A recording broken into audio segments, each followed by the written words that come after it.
was sort of like a song that, I mean, I'd always heard stories like that, like two friends, a guy and girl, guy and guy, girl and girl, whatever, you know, you want to apply it to. I had heard, you know, stories like that forever. And then I sort of wrote it because one of my friends and his wife, his fiance now, it was sort of that story. So it was like sort of like their whole lives were intertwined, and they went to different colleges and dated other people, but they were always so in each other's lives. So that's sort of where that song came from. That came, I did it in Los Angeles, and I literally, you know, we built up the track in like probably 45 minutes. It was just one of those things that just happened.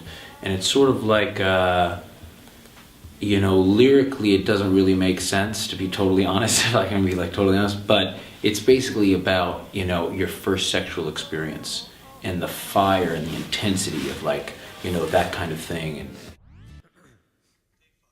that was a track, we cut that live, like really just live in a room similar to this, and it was cut in a church, and it was just, you know, done the old-fashioned way, like purely on tape and mastered from tape.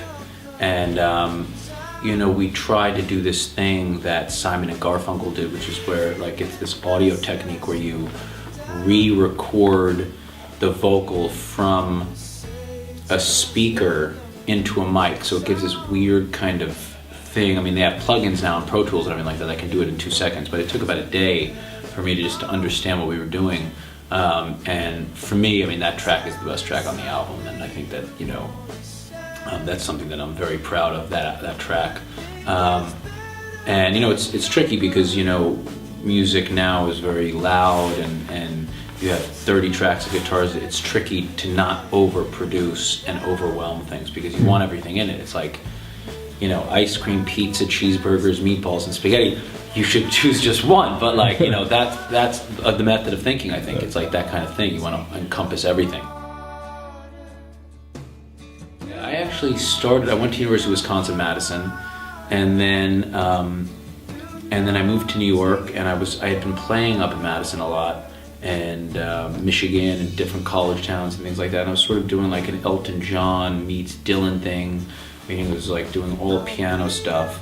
And then I did a bunch of demos and sort of just wanted to be a songwriter, and then I got signed to Interscope, and then did the Best Days record there, and I put out an EP, Bleecker Street Stories, and then split with Interscope, and then did It's the Good Crazy, which was, you know, Ryko disc allowed me to sort of be a little bit more free, and what they weren't so worried about, you know, radio, and, you know, because it's a tough battle to like, when you look at the top 10 or top 20, to battle against like those people is just impossible. So it's like, you might as well just do something weird and quirky and dark and talk about depression and like things that people connect with.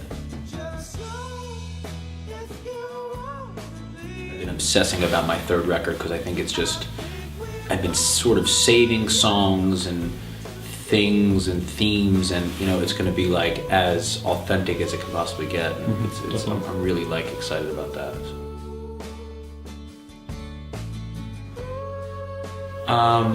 I mean, just to play live. I mean, I think that's the most, really, that's the only thing as an artist you can control.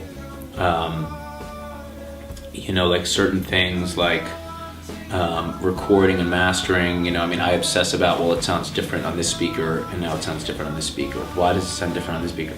So, I mean, I drive myself crazy personally, but I think that the thing that I can control is the live show, and like, you know, offers the audience some form of escapism, and me as like a musician and performer give them, you know, vulnerability and a way to connect to something. Hey, this is Matt White. You are watching Collision Radio, and check out my album, It's the Good Crazy.